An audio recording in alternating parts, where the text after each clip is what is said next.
Welcome. Welcome. Housewives of True Crime. Hi.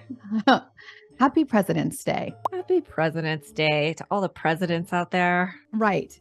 You know, I do not think it should be a school holiday. You don't? No, my friends, they still go to school. They had the whole basically President's Day off last week. They called it a winter break, and they go to school this whole weekend. I mean, Yeah, not the I whole don't know. weekend, but I don't know. I mean, I feel like it's President's Day today because they gave my kids off Friday and Monday. But Yeah. So I feel like it is, I'm down for a 4-day weekend. I know you are, but I am not because we have spring break in a couple weeks. Oh, and your kids have sports. So like you have to stay in town. That's right. We do have to stay in town. When you can escape, it's kind of fun. Yeah. If I could escape, I would have liked it. But, I don't know. And we had that snow week. I just feel like they've been home forever. That's boring. So we don't want to talk about that. So happy President's Day. If you got it off work, congratulations to you. Yeah, congratulations. It's also, we just are following up with the Day of Love for all you lovers out there. Did you guys do anything fancy? No. Oh, okay. One of my kids, Neither did I. The teacher,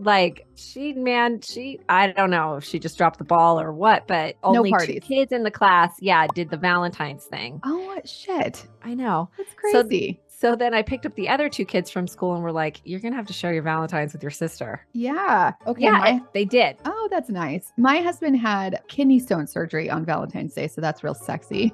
That's super sexy. And it's been real sexy ever since. So yeah, I'll bet. I've been calling Tabitha a bad wife ever since. First of all, I had no idea he was having surgery, which you would think we talk pretty frequently. She might give me a heads up on that. No, he just threw it at me too. He goes, oh, by the way, tomorrow, which is Valentine's Day, I am going for this kidney stone surgery. I was like, he's like, I'm going for surgery. Like, are you getting a vasectomy? Please? No. Like, that would be a great Valentine's Day gift. Right? I know. Yeah. Anywho, no, he did that. So now we're working through the stones, but it's been more painful than he thought. I think he thought it was not going to be. So. She made him take an Uber home. Can we talk about that? She does not want me to throw her under the bus right now. But she made it. He took an Uber. Because my kids actually had parties at their school that I had to attend. Slam. Yeah. Those Orange County people. Weak. I was going to pick him up, but I didn't realize that it was not close. I thought it was down the road. The local hospital. Inconvenient.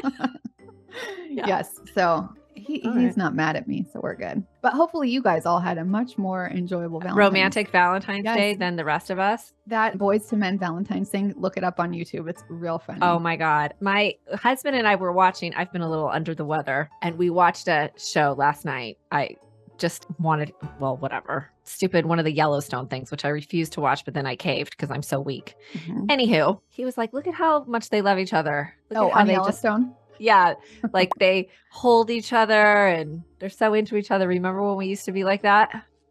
Did you say no? I don't remember. I was like, I have a video to show you. This is what it's like now. Oh. And I showed him the Boys to Men thing and he was like, I'm like, it's not just us, babe. It's everybody. Yeah. I told him I loved him before he left the house today. Oh, that's nice.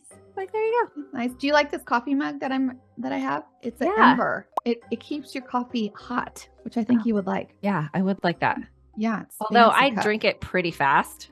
Oh, I don't. I do like an all-day affair. I know. So no, you annoy the fuck out of me because back when we used to like record at your house and stuff all the time and we saw each other more frequently, Tablet gets like Starbucks and has like 2 sips. But I have it all day. But it's just like, it's just an annoying cup all around all the time. Only to you and probably to my husband. Yeah, she's that girl. I am. Okay. All right. Are you ready to get into our case today? Okay. Yes. Alrighty. Okay. This case comes out of Cameron Park, California. No way. You know where that is? My sister lives there. No freaking shit. Uh-huh. Because I was for sure that no one would know where this place is. Mm-hmm. It's pretty small. There's only about 19,000 people in the 2020 census. It's close to Folsom Prison. Everybody knows about that. Yes. Okay. Listen. Okay. I think a lot of people know places around it. It's also right by El Dorado Hills, where my dear friend Deborah lives. But I've never heard of Cameron Park. Does your sister live in the Cameron Park Estates? They have like airplanes in their driveways. Have you seen this? No, I'm sure she's heard of it though. And I'm sure she's listening. Well, I bet Let you us have know. Have you and heard? you know what? Then, Kimmery, I know you know of this story. Yeah, and why haven't you told me about it, bitch? Right? Damn it. Okay. So these Cameron Park Estates homes, like I said, it's like an air park. It's really a unique kind of community where people have airplanes in their driveways. No shit. Okay. They're not those airplanes like jets. They're those little tiny ones with like That make me two-seaters. real nervous. Yeah. Yes. The kind that I don't ever want to get on. Right. Those kinds. Yeah. Okay. Houses there are pretty expensive and they don't come up for sale very often. There is one currently for sale for $1.5 million and it's 3,500 square feet. So pricey. Damn. Yeah, really pricey. There's also one empty lot for sale for $350,000. And you're going to have to spend a couple mil to build. So it's going to cost you so much. The price of lumber is bananas. Oh, people. It's bananas. Yeah. Yeah. I think that's why it's not selling. Yeah. So they say the roads there are shared by planes and cars alike. And if you live there, you're probably a plane or flying enthusiast. That's that. So you got to ask your sister about that little place.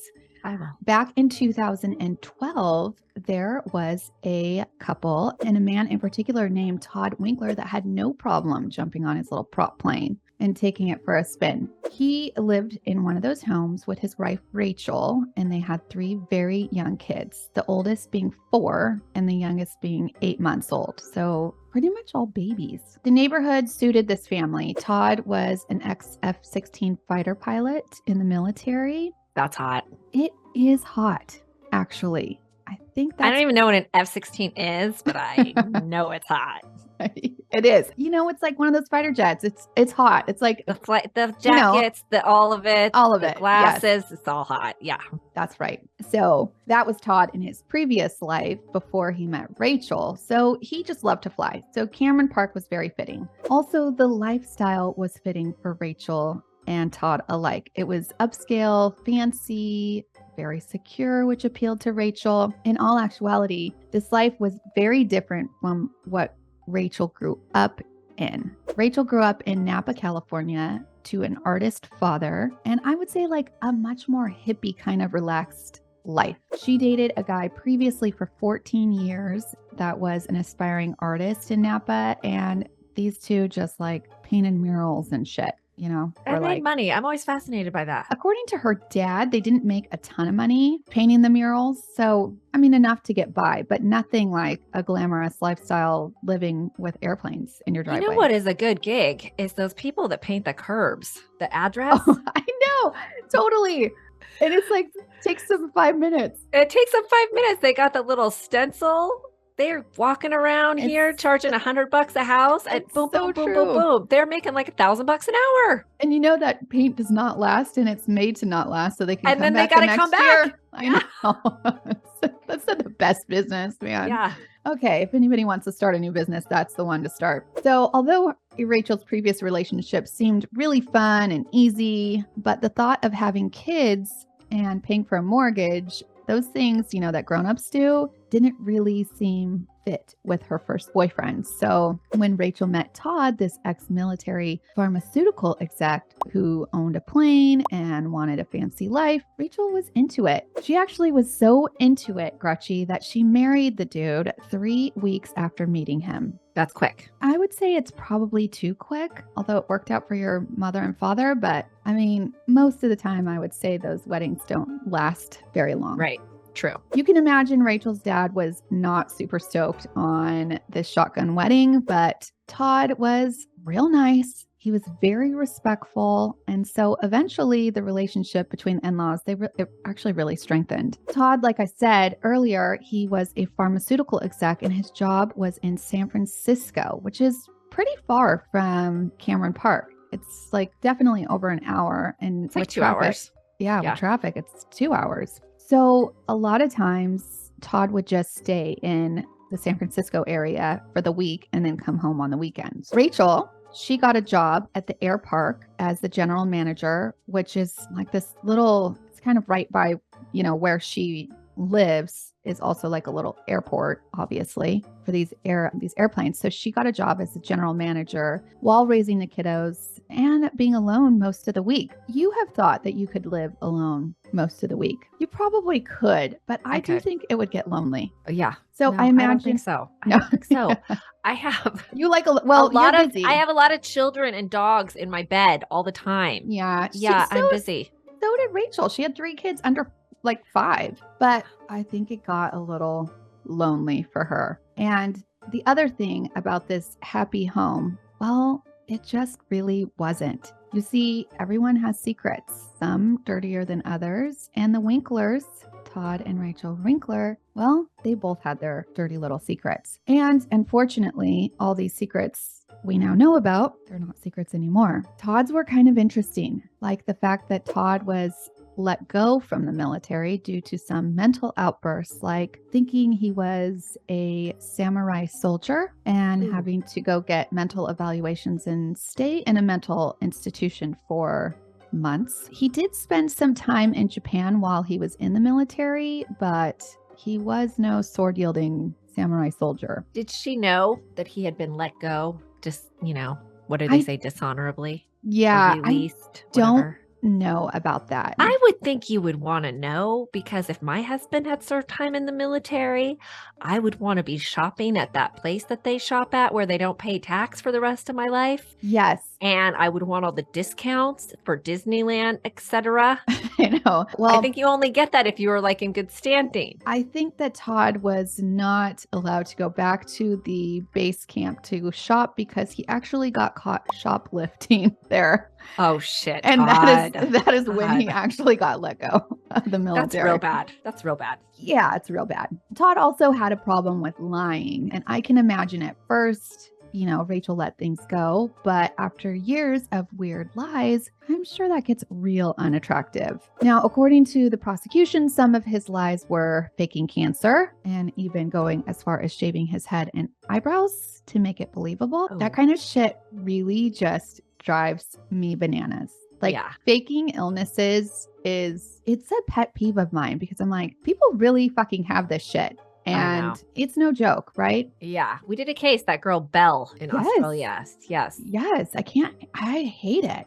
Yeah. And you're shaving your head to get out of work. Like, you're a fucking weird dude. Yeah. According to Rachel's dad, Todd also wanted to fake a car crash where he would drive the car off the mountain for some insurance money. I think this fancy lifestyle was over the Winklers' budget. And all of it was mostly, I think, a big turnoff to Rachel. These two, they had their plane and their big fancy house, but inside the house was a different story. Inside, it was a shell. Things were like falling apart. It was unfinished, worn down. Reminds me of like people's Instagrams. Yeah. Facebook looks all really good on the outside. Yeah. And then they get divorced like the next month. Yeah. You're like, what happened? Also celebs, right? Celebs are like that a lot of times. Remember Jen Aniston and Brad? Didn't they go on that last remember when they broke up and they went on their last Caribbean thing? It was so They sad. went with all their friends to tell their friends. Oh. Listen, people suspected because she was crying on the beach. Mm-hmm.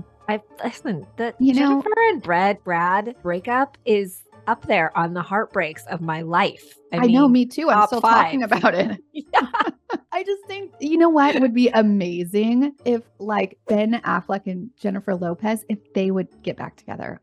If Brad and Jen got back together, would make my life. Why don't people talk about that? Where were you at when you found out that Brad and Jen broke up? I feel like that should be one of those things. Where were you when Kennedy got shot? Yeah. It was that big for us, for sure. It really was. I saw it on the CNN crawl. Oh my gosh.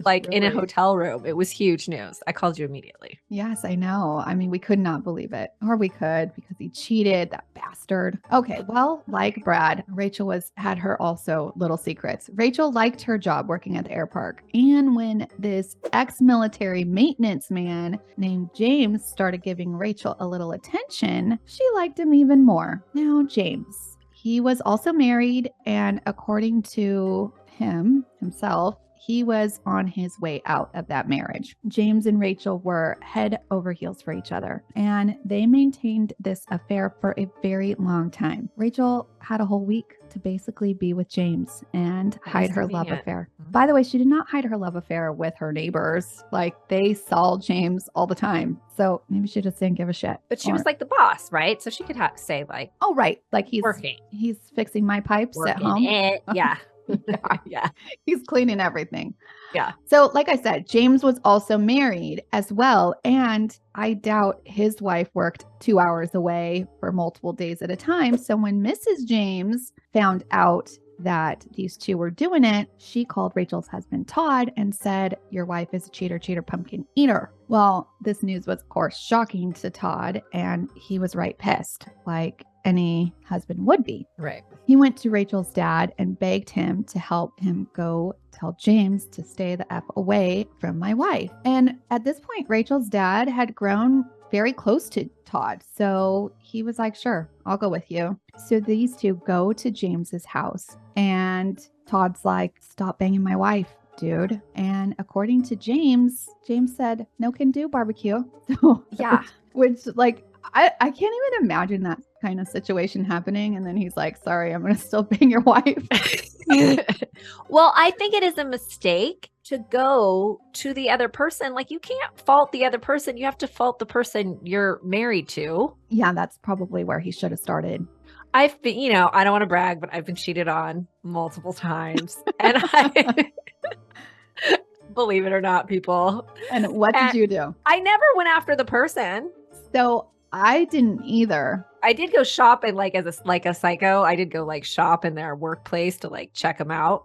Mm-hmm. But that's it. I never like confronted them, like, stop being my boyfriend. I printed out all the naked pictures that were sent and then got my boyfriend in the car I was driving to Havasu, and then started questioning him about this little biscuit naked little girl. And he was like, no, I don't know who that is. And then I was like, oh, I don't know. Oh, here. Do you know this? Yeah. Have you seen this? Mm-hmm.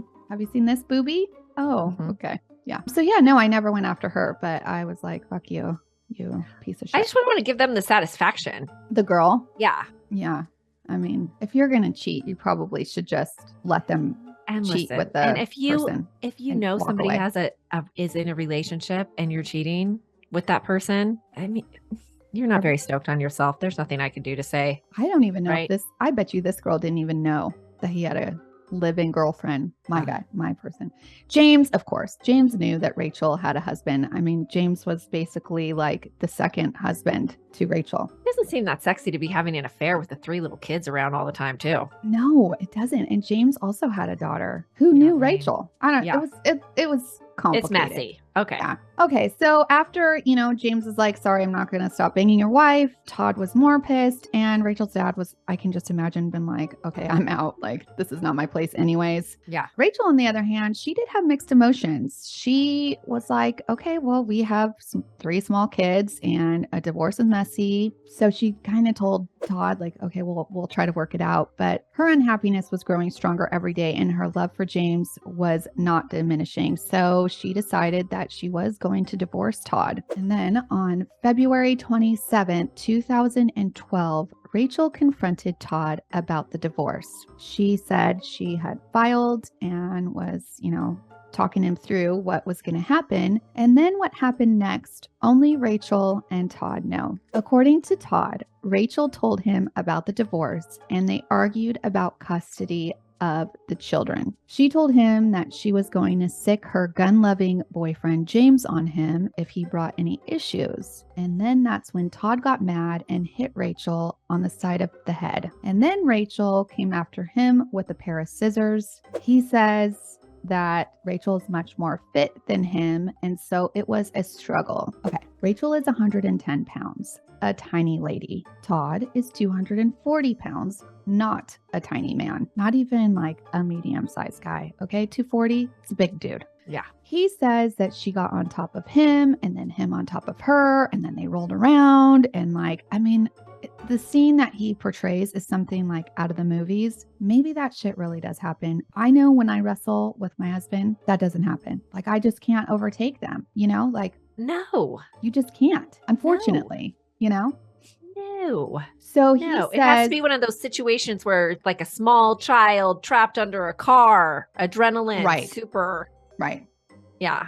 Okay. So Todd says when he finally got on top of Rachel, he stabbed her in self-defense. No. Oh, I don't think so either. But now Todd says, okay, what would you do? What would you do if you were Todd? And it Like really you could was restrain her or something, push her off, whatever. But there's no reason like to stab.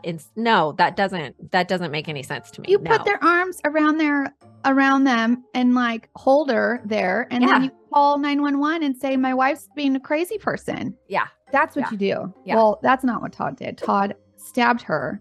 With the scissors? With the scissors, yes. Fucking A. I know. Now, Todd does not call 911. Todd calls his neighbor friend, who's a lawyer, 7 hours later.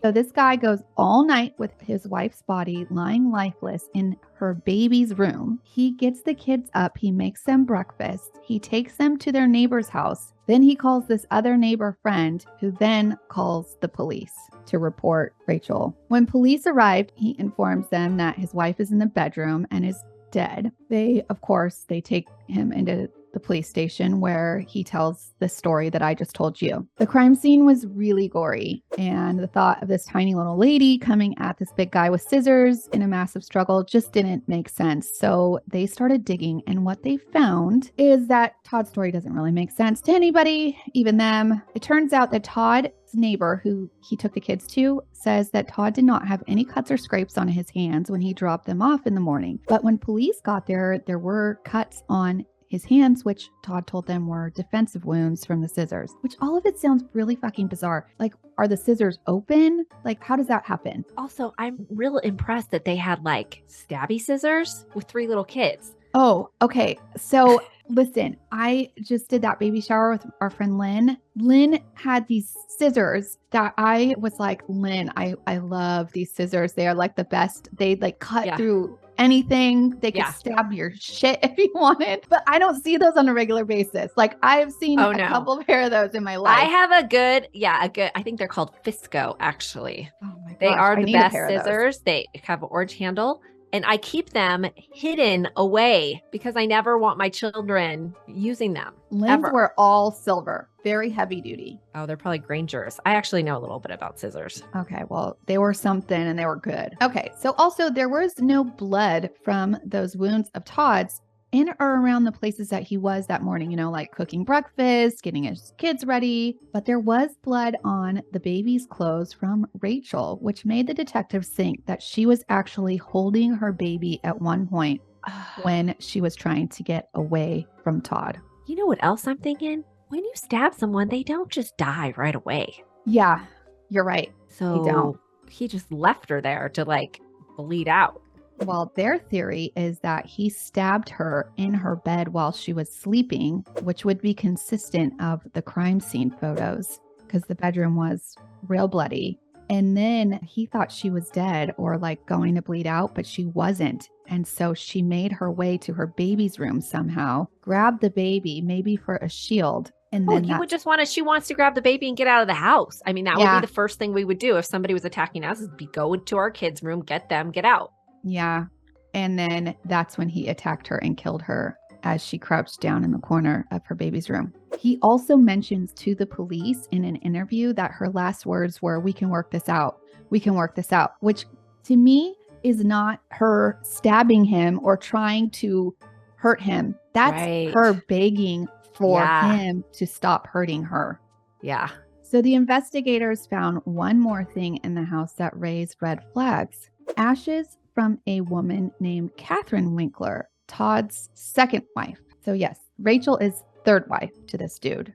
And now he has 2 dead wives. I mean, sure, it can happen. This is why more than 3 weeks is necessary. Gotta do a little investigating. Right? I know. When you have a husband who has a dead wife, it better be from like cancer or something. That's what I think too. Like, it better be from sickness. Like no kind of accident. No, nothing like that. No. Okay. No. So this also was intriguing for the investigators. They were like, how did this lady pass? please tell me cancer. But no, it turns out that Todd's wife died in a fiery crash when her car ran off a cliff. Her death was ruled an accident, but there are some suspicions to this day that this crash maybe wasn't an accident. However, it's still deemed an accident, but let me tell you what happened. So Todd and his wife, Kathy, were living in Georgia at the time, and Todd, very much like he was with Rachel, liked to live this glamorous life. At the time, Kathy was making most of the money, and Todd was trying to start this new business. This was 1999, and so he was like selling internet to hotel guests. You know, back when it was like not very easy to get on the internet. The two, according to a friend of Kathy's, were in debt. So on one September night in Georgia, Todd and Kathy decided to go camping in the Chattahoochee State Park area, which I had to say Chattahoochee because I was just thinking, how have I never heard of this Chattahoochee? You've heard the song. Have I? Yeah, I mean, it's a country All I can song. think of, you ain't nothing but a hoochie mama. No, That's a good jam. That is a good jam. Totally opposite of the one that I'm thinking of. And Damian, if you could please find it, put it in here right now. Hoochie mama, that one. Not that one. And now I get all confused. It's like, I'll find it. But anyways, okay. So Kathy's friend already was like, what? Kathy camping? Girlfriend was not the camping type. I'm thinking Kathy was kind of like me. She would do it if she was forced. She'll sign up and then she'll just cancel the week before. Yes, like that type. Yes. So the friend was like, she's not the camping type. And especially where these two were camping, they had this remote camping area way, way above all the other campsites. Like no one ever goes up there to camp. Yeah.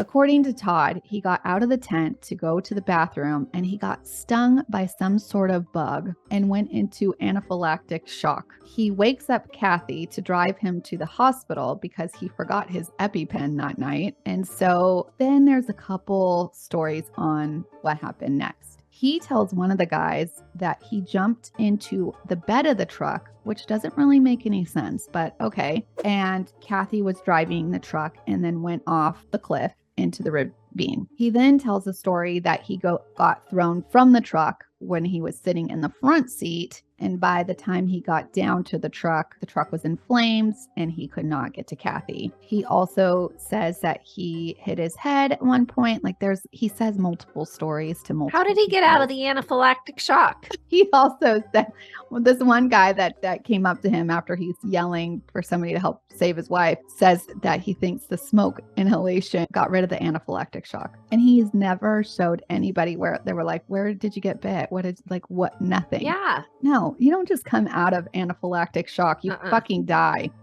Yeah. Yes. We don't know how he got out of his anaphylactic shock, but supposedly the crash knocked it right out of him. He gets up and he sees that the cliff is burning. His wife is burning. He cannot get down there. So he makes his way up to a campsite screaming for help. A couple of guys came to help him and went down to see if they could get to Kathy, but the fire had engulfed basically the entire side of the mountain and there was no way to save her. This fire on the mountain also is a red flag. It could happen, but typically it does not happen, right? They did notice that Todd had no scratches, bruises, or a bug bite, and he was dressed, as the men would say, like a homeless man. He was wearing a beanie type hat, boots, long sleeve shirt, and long pants. And it was September in Georgia and it was hot outside. One of the guys said he was just in shorts and a t-shirt. So Todd was severely overdressed.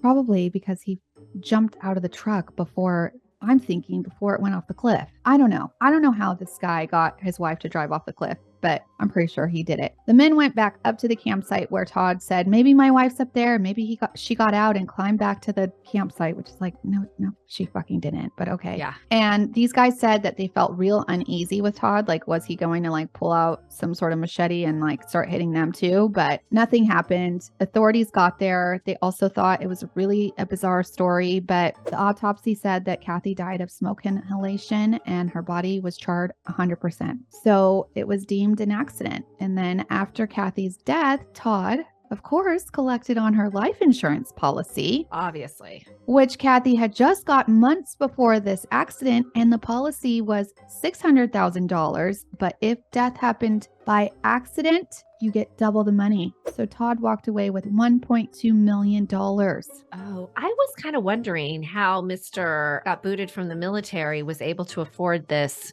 Cameron Park air house. Well, now you know. Now I know. That makes sense. Yeah. I'll bet he just gave her like some Benadryl or something in Right? her cocktail and figured out some way to get, stick on the accelerator, maybe spilled a little bit of gas in the car. That's what I think. All of that. That's what I think happened. And pushed it down the ravine. Yeah. And he was up in a place where nobody goes. So it's like, dude, this is definitely staged. But Yeah. he never got in trouble for it. So we can all agree to that. But back to Rachel. Investigators are very, very suspicious of him, and they're not buying the self-defense theory. So they take Todd into custody where they charge him for murder. The prosecution was allowed to bring in this ex-wife's suspicious crash into the testimony, which to me is Nice. so surprising, but awesome, Yeah. right? Yeah. It does paint a picture of this guy. He lived a life that was too expensive for his paychecks, and having to pay child support and probably spousal support to Rachel was really not something that he wanted to do. When prosecution during the trial was talking about Todd's character, he makes this crazy outburst in the middle of the courtroom, which I will play for you right now. Okay, so basically he's like, "I'm a samurai." You are not samurai! Stop. You do not speak truth! Stop. You only want to destroy! Stop. You have no Bushido! You have no Bushido! Judge, stop. Stop. Like that.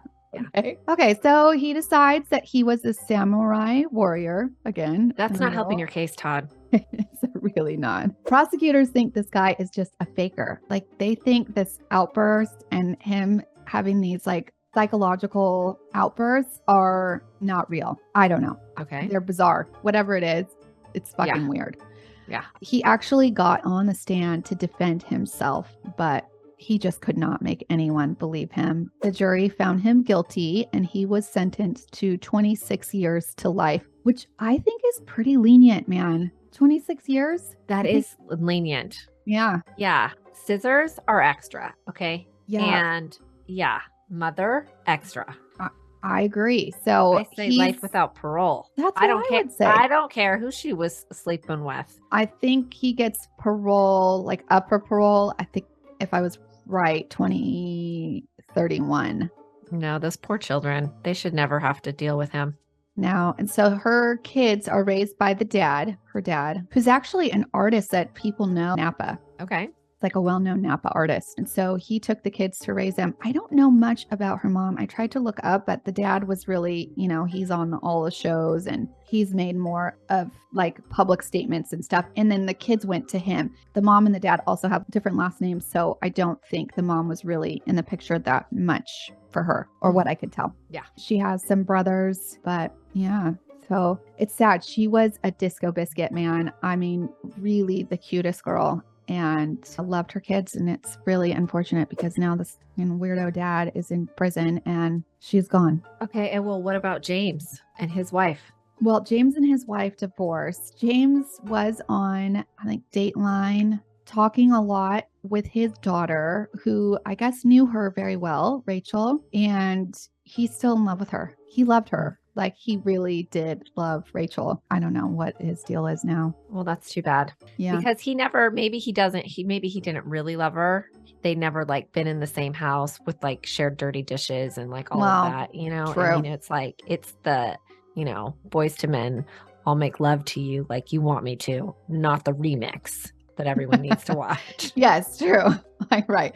And then her first boyfriend actually also went on Dateline, and he actually proposed to her before she left him for Todd, but it was a little too late. And then he also said he's still paying for the ring that he bought like 10 years ago or more. So, I mean, I don't think the painting thing She is didn't working give it out too back? much. I don't know. They asked him on Dateline, like, you still paying for that ring? And he's like, yeah, I'm still paying for it.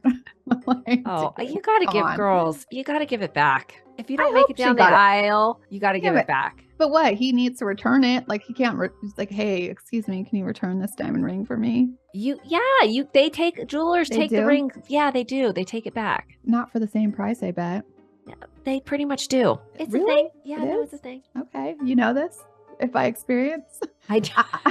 Nobody's giving me a ring. Are you kidding I me? gave a ring back. Yeah, Yeah, I did. properly. We did have a friend who called off an engagement, and I said she should keep the ring because he was a dick. But she gave it back, and he got the money back. And it was from that store where you get a real nice ring in a blue box. Was this E? Mm-hmm. Oh my God. He's a fraud too, by the way. That guy. Yeah. I am 100% sure we're going to be doing a story on him one of these days. One of these days. Yeah. Mm-hmm. Yeah. Okay. Well, anyways, you guys, thank you for listening. And if you have not become our bonus subscriber or on our Patreon, it is now time to do that because we've got lots of good stuff coming. We're finishing up Elvis. We have an interview with a person coming up that does wrongful convictions, which is real exciting for me. Very interesting. Really Tab's jam. It is my jam. So that's coming up in a couple weeks. So if you go to patreon.com/Housewives of True Crime, you could go there and support us and we will support you back by giving you lots of episodes. Or if you listen on Apple, just click that subscription button. If you haven't left us a review, please do so now. That helps us get seen. If you leave a good one, if you leave a bad one, it just hurts my heart. And if you are watching on YouTube, please like and subscribe right now. And if you haven't checked out our YouTube and you want to see what we look like, go there. I think that's all for today. All right. All right. Clink. Clink, clink.